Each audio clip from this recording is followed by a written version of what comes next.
Bonsoir à tous, heureux de vous retrouver pour ce premier numéro de cette série d'émissions 30 jours pour convaincre en toute transparence, consacré au livre bilan du président de la République, le livre du bilan de son quinquennat. Et pour ouvrir le bal, nous recevons ce soir un invité prestigieux, le chef du gouvernement, son Excellence M. Anatole Kolondi-Makosso. Bonsoir, Monsieur le Premier ministre. Pour vous interviewer, je serai accompagné ce soir de deux de mes confrères, Judicaël Moussirou, directeur général de C-Direct. Bonsoir, Judicaël. Ernest Dimi, journaliste indépendant. Bonsoir. Deux de nos confrères qui sont dans le public, nous rejoignons tout à l'heure pour poser d'autres questions. Je rappelle que cette interview est diffusée simultanément sur les antennes de Télé Congo, Global Africa Télé Sud, C-Direct, TPT, DRTV et Brazanet. Un élément de contexte avant de débuter cet entretien. Monsieur le Premier ministre, cette nouvelle prise de parole intervient à la suite de votre conférence de presse lors de la quinzaine du gouvernement. Vous avez présenté aussi cet ouvrage. Donc, on reste dans la même dynamique pour revenir sur les points importants du bilan du quinquennat. Avant de débuter, j'aimerais d'abord vous demander, êtes-vous prêt à répondre à nos questions en toute transparence? C'est en toute transparence que je répondrai. Très bien. 4 thèmes seront abordés lors de cette émission: l'économie, la sécurité, les réformes sociales et la diplomatie. On débute avec l'économie. Monsieur le Premier ministre, le Congo est-il mieux préparé et plus confiant qu'en 2021? Permettez que je commence d'abord par vous souhaiter vous formuler à votre endroit et par rapport de vos familles respectives. Mon vœu. Bon. De bonheur, de santé, de prospérité, de la faveur de cette nouvelle. De pouvoir votre décision, le président le dit dans son ouvrage. Déjà, nous avons fait face du point de l'école. Il décrit le contexte qui a prévalu en 2021 au moment où il devait être serment. Il me dit, dans une phrase que je sais de citer de mémoire, sans l'avoir obtenu, me permettez, si j'arrive à l'écorcher, que la période a été traversée par des formes contraires. Fort heureusement, ils ne nous ont pas terrassés, même s'ils nous ont quelque peu fait faciliter. En comprenant qu'à ce moment-là, quand il se présente devant sa peuple, la situation était très difficile. Le pays avait presque perdu la confiance des manières de faire. Et le président nous dit, il nous souviendra qu'à ce moment, alors que nous étions même en période de vie, le Congo n'a pas eu accès à l'aide qui était accordée au pays en situation difficile pendant la période de vie de la part des bailleurs de fonds. Souvenez-vous qu'à ce moment, entre 2017 et 2021, entre 2016 et 2019, les bénéfices pour le Congo de conclure un programme avec le Fonds monétaire international pour une facilité large de crédit. Alors même que c'était une orientation de chef d'État de la Sénat. Nous avons eu beaucoup de peine pour fonctionner le programme. Et à peine même, y avons-nous accédé. Et qu'en 2020, le programme a été arrêté au motif que les engagements du Congo n'étaient pas tenus. Il était donc difficile à ce moment de conclure un autre programme avec le Fonds monétaire international. La difficulté était dans les deux sens. De la part du Congo, qui pensait avoir été lâché en plein vol par le Fonds monétaire international et qui ne voyait pas l'intérêt de conclure un nouveau programme. Et de la part du Fonds monétaire international, qui estimait que le Congo avait maille à partir avec l'ensemble des gagnants de fonds. Et il n'était pas opportun de conclure un programme pour une facilité élargie. Donc, je vous décris dans le contexte, puisque nous sommes en premier économique, je vous décris dans le contexte qui a prévalu au moment où le président de l'initiation de ce prêter serment le 16 avril 2020. C'est à vous de voir, entre le contexte de l'époque et le contexte actuel, s'il y a eu une évolution et dans quel sens. C'est dit dans le livre. Je ne vais pas me mettre à relire le livre en votre présence. N'est-ce pas une excuse, monsieur le Premier ministre? N'est-ce pas que j'ai décrit le contexte et rappelez simplement ce qu'a dit le président de la République dans ce livre pour qu'on arrive tous par un raisonnement syllogistique à comprendre qu'il y a eu une situation, une nette amélioration en 2025 et en 2026 comparativement au contexte de 2025.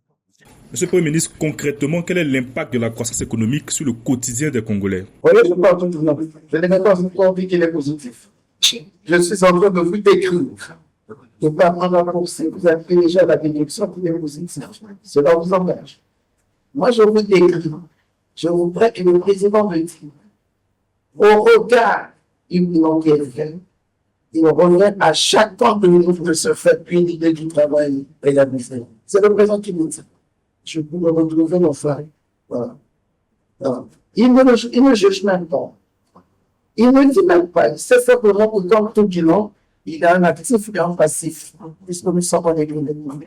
Lorsqu'en économie, nous présentons un mouvement, il y a à gauche, actif, à droite, le passif. On connaissait les limites, monsieur le président. On connaissait les limites. Je parle tout le semaine. Il présente le bilan avec un actif et un passif. Maintenant, s'il arrive que dans l'examen de ce bilan, vous constatez qu'il y a plus d'actifs que de passifs, je peux me diriger la même fois et arriver à la conclusion que vous faites une bilan qui est positive. Je ne le dis pas. Je me présente. Ainsi que vous avez demandé le président de la République de me présenter son livre bilan et de le commenter. Et il dit au président, il dit, ça va être facile.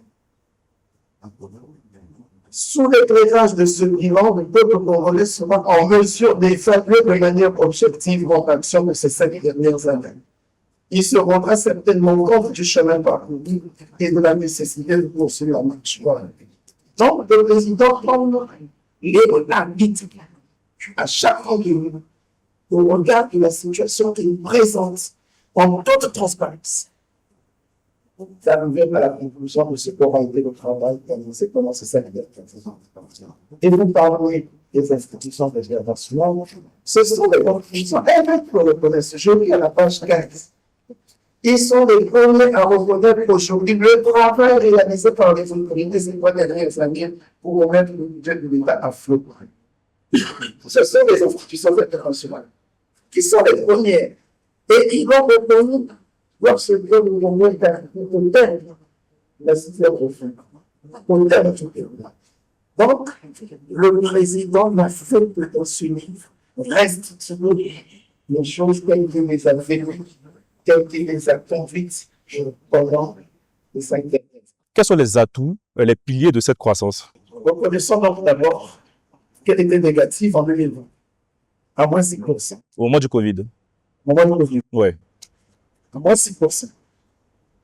En 2023, nous sommes toujours en train de Covid. Un effort est fait pour qu'on termine l'année avec une croissance relativement nulle, 0,5%. En 2022, la croissance monte, elle est à 1,7%. En 2023, elle est à 2,3%, 2,4%. En 2024, elle est à 2,7%. Et en terminant l'année 2025, à autour de 3,4%. Quel constat fait-vous? Elle est ascendante ou descendante? Si, elle est très positive. Ascendante. Elle est restée positive, hein, et de manière ascendante et de façon constante.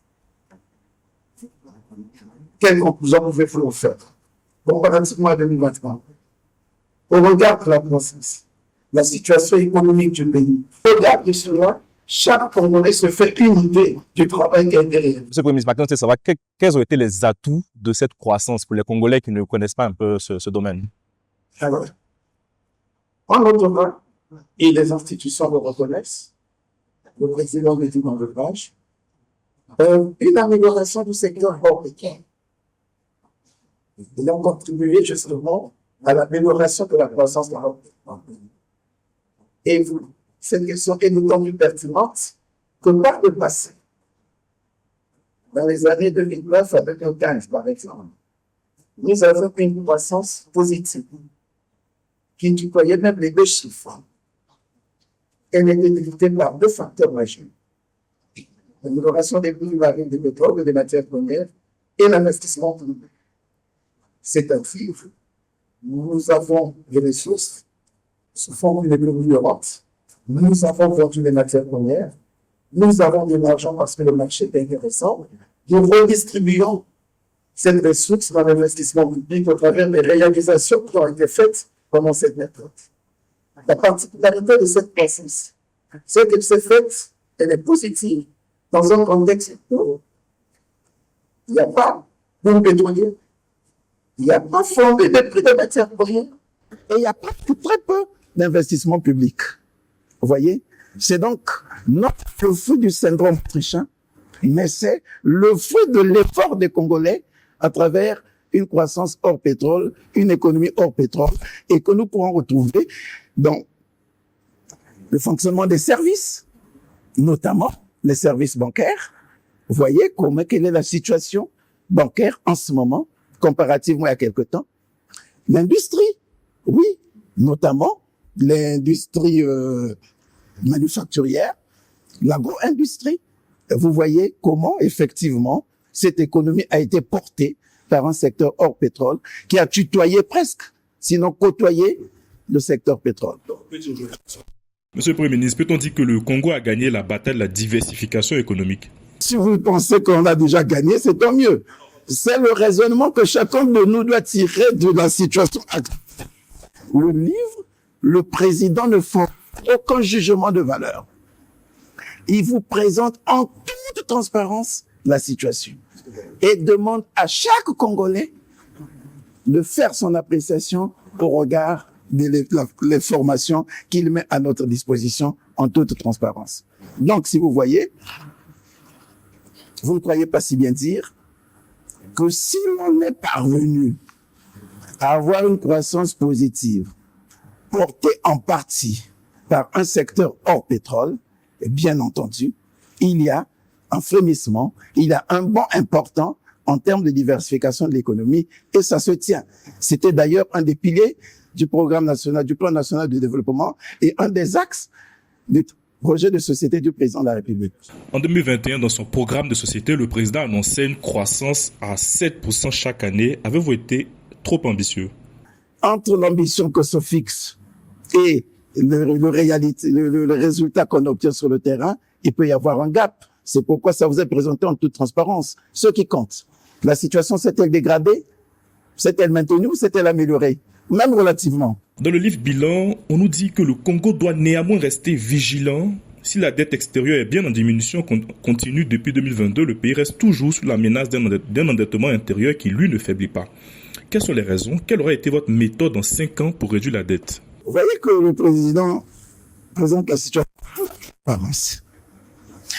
Il aurait pu simplement se satisfaire de ce que nous ayons réussi à réduire la dette extérieure ou la dette globale, qui était estimée à partir de 2020 à 2021 à près de 110%. Hein? Incroyable, vous le dites, voilà. Pour avoir réussi à la ramener autour de 90%. Mais parce que vous et nous avons fourni d'importants efforts pour réduire la dette extérieure. Parce qu'il nous fallait rétablir la confiance avec les partenaires, parce qu'il nous fallait à tout prix liquider ce dossier de la dette toxique avec les traders qui risquaient de nous faire courir fois le risque des fonds vautours.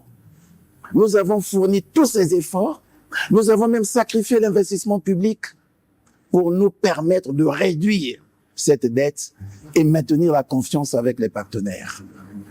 Cependant, dans le même temps, nous avons fait augmenter la dette intérieure. C'est ce que le président dit. Parce que, dans cet effort que nous étions en train de fournir, il ne fallait pas perdre de vue qu'il nous fallait garantir le climat social, la paix sociale. Il fallait que l'État fonctionne. Il fallait que, tant bien que mal, on garantisse le paiement régulier des salaires. Il fallait que, tant bien que mal, les services sociaux de base fonctionnent. Il fallait que, tant bien que mal, nous garantissons la sécurité sociale aux uns aux autres. Et ça, ça nous a amené à recourir à l'endettement intérieur. C'est quoi l'endettement intérieur? C'est ce père de famille qui était habitué à aller emprunter de l'argent chez les usuriers à des taux élevés, des taux d'intérêt exorbitants, une pression très forte, au point où, à la limite, même les usuriers ne voulaient plus lui prêter de l'argent tellement il était obéré de dettes. Il dit, qu'est-ce que je fais? Avec mon salaire, je vais me battre pour payer les usuriers. Mais il faut que je fonctionne. Il va voir le banquier. Est-ce que vous pouvez me faire un découvert? On lui fait un crédit de libre cours. On dit, bon, mais voilà ce qu'on peut te faire à des taux moindres.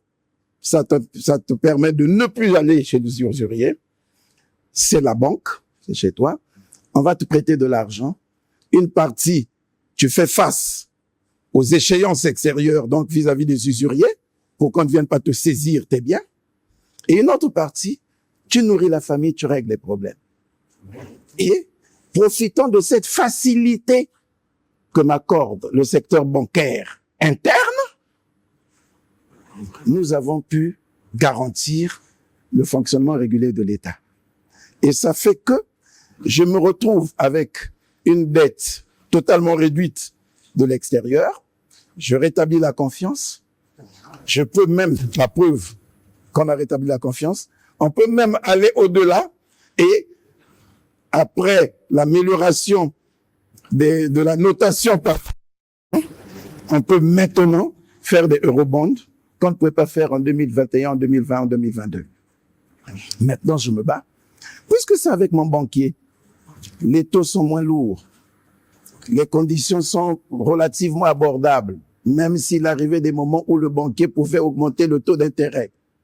C'est une dette interne. Nous pouvons y faire face et c'est ce à quoi nous nous attelons depuis 2024-2025. C'est peut-être ça aussi un projet, j'imagine. Du taux communautaire, lorsque nous étions sur la dette de marché, sans doute, mais pas aussi difficile que lorsque nous étions face aux traders. En matière de lutte contre la corruption, peut-on parler d'une impunité zéro? Avant de déclarer l'impunité zéro, il faut d'abord l'avoir évaluée en amont. Quel était le taux d'impunité? Et qui vous dit qu'il y avait impunité dans ce pays? Il n'y en a jamais eu.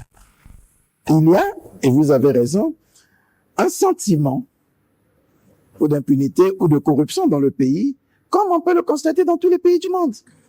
Il y a ce sentiment, comme on le dirait, d'insécurité, un sentiment de sécurité dans les affaires, un sentiment de corruption.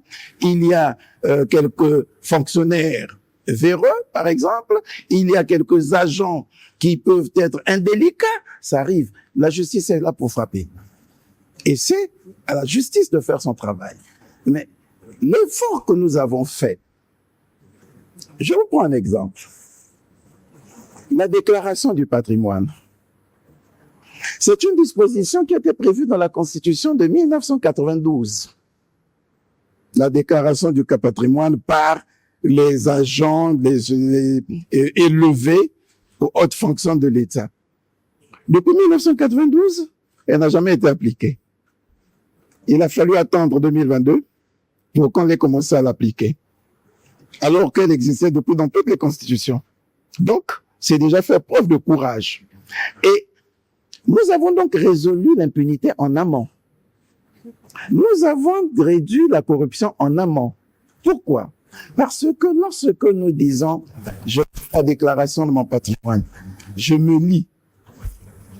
Cette déclaration du patrimoine fera en sorte que si demain j'ai un patrimoine au-delà de ce que j'avais déclaré, il faut que je sois capable de le justifier. Et si je ne le justifie pas, si je ne justifie pas le mode d'acquisition de ce patrimoine, eh ben je me mets à la disposition de la justice. Donc, nous avons procédé par la dissuasion. Et ces efforts ne sont pas visibles. Ça fait que lorsqu'on dit qu'il y a corruption, il faut qu'on soit capable de démontrer, ou qu'il y a détournement, qu'il y a corruption, il faut qu'on soit capable de démontrer comment ça s'est fait. Mais parce que l'acteur lui-même, qui peut être porté par la corruption, qui peut être tenté, il s'est imposé des limites. Nous avons, en 2023, adopté des textes relativement à l'amélioration de la loi sur la lutte contre la corruption, puisque nous l'avons réformé, on l'a renforcé en 2022. Et en 2023, on prend un décret sur la limitation ou la lutte contre les conflits d'intérêts. Ça veut dire quoi? Ça veut dire que l'agent de l'État investi à des charges importantes de l'État devrait s'abstenir de se mettre dans une situation qui pourrait le placer dans un conflit d'intérêts. Donc, les efforts de moralisation de la vie publique ont été accomplis en amont. Le reste, ceux qui se font avoir, bien sûr qu'ils répondront. Monsieur le Premier ministre, à vous entendre parler, on a l'impression que tout va bien au Congo, économiquement parlant. Moi, je n'ai fait que vous présenter le tableau. Et si mon tableau a été mal présenté, si vous constatez qu'il est vicié quelque part, vous dites non, monsieur le Premier ministre. Vous n'avez pas raison. Vous dites que la croissance est de 3% ou 3,4%. Voici le rapport que nous avons, la croissance est de moins 2%. À partir de ce moment, oui, je serai pris en défaut et vous ne pourriez pas dire que le bilan est élogieux. Voilà. Vous aurez pu me dire, monsieur le Premier ministre, vous dites que la dette, vous l'avez réduite, alors que nous venons d'avoir le dernier rapport. Voilà ce que dit le Fonds monétaire international, la Banque mondiale, la BAD, sur la situation de la dette. Donc, les éléments donnés par le président sont des éléments erronés. Et s'ils sont erronés, le faux corrompt tout. Si nous avons donné de faux éléments, ça veut dire que le bilan n'est pas élogieux. Mais nous, on n'est pas arrivé à ces conclusions. Nous avons présenté les situations et nous attendons les amis qui viendront nous donner les éléments contraires pour que, avec eux, nous arrivons à la conclusion que le bilan n'est pas positif. En matière sociale, quelles ont été les grandes réformes de ce quinquennat? Le plan de résilience. Savez-vous ce que ça a coûté à l'État? Le plan de résilience que nous avons que nous avons adopté en pleine période Covid. J'ai vu beaucoup de nos compatriotes s'en émouvoir, s'en moquer, ainsi de suite. Mais je peux vous dire qu'il aura beaucoup contribué à contenir l'inflation dans notre pays. Voyez, je vous vois avec un petit livret. Essayez d'ouvrir ce livret à la page 42, 41 et 42, si vous les avez. Vous voyez, le taux d'inflation. 41, 42. Je crois qu'on a le même document. Vous voyez le taux d'inflation. Nous sommes à autour de 3,4% 2022. Nous montons à 4,30% en 2023 et nous descendons aujourd'hui. Nous sommes à 3,4% en 2025. Vous voyez? Donc, nous avons pu faire face, y compris à la période Covid. Même en plein Covid, même avec la guerre en Ukraine, nous avons réussi à contenir l'inflation à 4%, là où d'autres pays sont allés à plus de 4%. Et vous avez le tableau, le graphique à droite. Vous faites la comparaison entre le Congo et bien d'autres pays. Vous voyez? Vous remarquerez le Cameroun, la Centrafrique, le Tchad, et vous verrez que la tendance congolaise, c'est celle qui se porte le mieux. Voyez? Et comment nous avons réussi à faire tout ça? Mais justement, avec le plan de résilience, en supprimant quelques taxes de douane pour un certain nombre de produits, en subventionnant la farine de blé pour qu'il n'y ait pas augmentation du prix du pain, par exemple, parce qu'on pensait que dès l'instant où il y aura l'augmentation du prix du pain, il y aura une flambée de prix, une avalanche qui fera que nous ne soyons plus à mesure de contrôler. Donc, nous avons réussi à contenir l'inflation en cette période. Vous me direz, la vie est toujours chère. Bien sûr que la vie est toujours chère.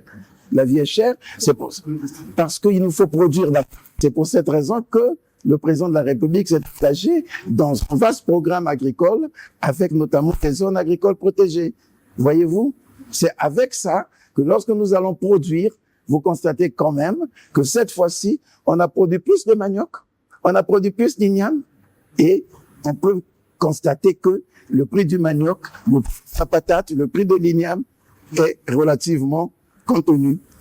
Voilà. Donc, il nous faut davantage produire. Et saisir l'occasion pour vous annoncer que du 5 février au 16, certainement, il y aura, pour la première fois dans notre pays, un grand salon d'agriculture à Mambo-Mingbali. Et je vous convierai d'aller participer à ce salon. C'est la première fois qu'on organisera un salon national pour l'agriculture. Et il y aura justement l'exposition de tous les produits qui sont réalisés, toutes les richesses qui sont produites par des Congolais en coopérative, en individualité, en entreprise. Et on exposera les efforts réalisés par l'État dans le cadre de la mécanisation agricole. Mais pourquoi avoir attendu 5 ans pour organiser ce salon de l'agriculture? Mais on ne présente que ce qu'on a produit. Vous aurez aimé qu'on réalise ce salon, qu'on organise ce salon quand? En 2021, en période Covid? En 2022, en période de la guerre en Ukraine? Ce sont des populations, les moyens de travail, sans avoir mis à la disposition des populations les tracteurs, les moissonneuses-batteuses? Non. Il a fallu d'abord mettre tout ça à la disposition des populations. Il a fallu organiser les populations en zone agricole protégée. Et maintenant, on peut dire, essayez d'apporter ce que vous avez pu faire. Et c'est ce qu'on va montrer aux populations. Mais c'est pas suffisant. Encore une fois, je dis, lorsque nous avons dit ça, ne pensez pas qu'on peut... On a gagné le pari de la sécurité alimentaire ou de l'autosuffisance. Non, on est encore très loin du compte. Mais ce que le président vous présente juste, en toute transparence, ce qui a été fait pendant ces 5 ans. Mais avant que vous ne partiez, je voudrais juste me convaincre avec vous si les indicateurs macroéconomiques se sont améliorés, ainsi que l'avait promis le président de la République quand il arrive aux affaires, quand il prête serment en 2021. Monsieur le Premier ministre, mais ces réformes ne semblent pas avoir changé le quotidien des Congolais. Ah, ça n'a pas changé le quotidien des Congolais. Ah bon, d'accord, ok. Vous voyez, vous savez, lorsque nous étions jugés en 2019, on était jugé sur la base de ces indicateurs. On n'était pas jugé sur la base du quotidien des Congolais. On était jugé sur la base des indicateurs. On disait, et partout, la dette est élevée, la croissance est négative, l'inflation est galopante. Qui a dit? Le FMI, la Banque mondiale, la BAD, et ainsi de suite, l'AFD. On dit que ça s'est amélioré, on dit non, ça compte plus. Nous, on attend l'amélioration des conditions de vie. Il n'y a pas de problème, je vous le concède. Ce n'est qu'une question de perception. Dans ce plan de résilience sociale, est-ce que finalement ce n'est pas la population qui a payé le prix le plus cher? Lorsqu'on a maintenu le prix du pain pour qu'il n'ait pas galopé, c'est au bénéfice de qui? De la population. Donc on ne peut pas dire que ça, on a fait porter le prix le plus cher à la population. Non. Lorsqu'on a contenu l'inflation pour qu'il se maintienne au taux de 3,4%, donc pas loin de la norme communautaire, c'est dans l'intérêt de qui? L'accès à l'électricité reste un défi majeur pour les Congolais. En 5 ans, qu'avez-vous fait pour améliorer ces conditions? Également, qu'en est-il de la concession de la production de l'électricité dans votre pays? Les consommateurs, c'est très difficile d'entretenir ces barrages. C'est pour cette raison qu'on devrait préférer concéder ces barrages à des privés et eux, ils les géreraient conformément aux règles du droit privé. Ça veut dire, s'il doit vendre à la société à énergie électrique du Congo ou aux citoyens, il vendra au prix qu'il faut. S'il doit vendre cette électricité à des entreprises privées, il vendrait. S'il doit vendre à Kinshasa, il vendrait. Et ça lui permettrait d'avoir des marges de financement nécessaires pour assurer la maintenance. Donc, c'est pour cette raison qu'on a engagé la procédure de concession de ces barrages. On devait aussi engager la procédure de concession de la distribution et de la commercialisation. Donner à une autre société la distribution et la consommation. Pourquoi? Et la commercialisation. Pourquoi? Parce que, encore une fois, l'État n'a pas entretenu le réseau de transport de l'électricité. Voilà. Alors même qu'on a créé une société de transport, mais nous n'avons pas pu financer la réhabilitation de la ligne de transport qui partirait de Pointe-Noire pour Brazzaville. C'est toujours très difficile parce que ça demande des investissements lourds. Et je sais que M. Carré s'en était pris à moi, j'avais suivi une de ses émissions. Les Congolais sont habitués à ce que l'État fasse tout. Voilà. Et qu'il faut changer le paradigme. C'est ce paradigme que nous voulons commencer à changer. L'État ne doit pas être l'acteur économique puissant dans tous les secteurs. Non. Parce que l'État peut avoir montré ses limites. Même dans les économies, comprenez des économies auto-centrées, autodynamiques. Vous irez, je ne citerai pas certains pays, ils se sont ouverts au privé. Nous aussi, faisons l'effort de nous ouvrir au privé. Prenons ce courage et disons, OK, ça, on le fait pendant nos privés. Mais on s'est heurté à la réaction, au refus des utilisateurs de l'outil de travail. Ils disent, nous ne sommes pas d'accord. On a refermé la parenthèse et on continue à réfléchir sur les méthodes. Merci, monsieur. D'abord. Merci, monsieur. Non, c'est plus possible. Mais merci beaucoup. On n'a pas eu le temps parce qu'on avait trop de redits, il y avait trop de thématiques à aborder, mais rassurez-vous, chers spectateurs, il y aura des ministres de tutelle, il y aura des partenaires d'administration, on ira dans le détail, rassurez-vous. C'est ça. En transparence. En toute transparence. Est-ce qu'après 5 ans, vous avez porté ces réformes, vous êtes non satisfait? Quand on est en responsabilité, on ne peut pas se satisfaire ou on rend compte de ce qu'on a fait. On ne peut pas se donner des jugements de valeur parce que vous avez été au service de vos compatriotes, vous avez bénéficié de la confiance du président de la République. Rien ne vous dit que ce que vous avez fait a rencontré la satisfaction de l'ensemble de vos compatriotes. Dès l'instant où il peut y avoir certains de vos compatriotes, ou même de la part de celui qui vous a confié cette mission, quelques réserves que vous n'êtes pas censé savoir, vous ne pouvez donc pas vous frotter les mains en disant la seule chose dont je peux être relativement heureux, c'est que les indicateurs nous le montrent. Le pays n'a peut-être pas décollé, mais n'a pas sombré non plus.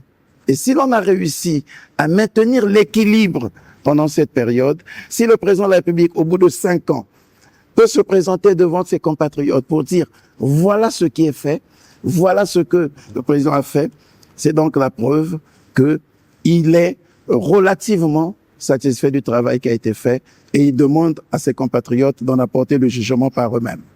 Est-ce que vous nous aurez, ministre, merci pour votre question de transparence. Merci aux équipes techniques, merci aux chefs du supporter. Merci au programme sur notre développement.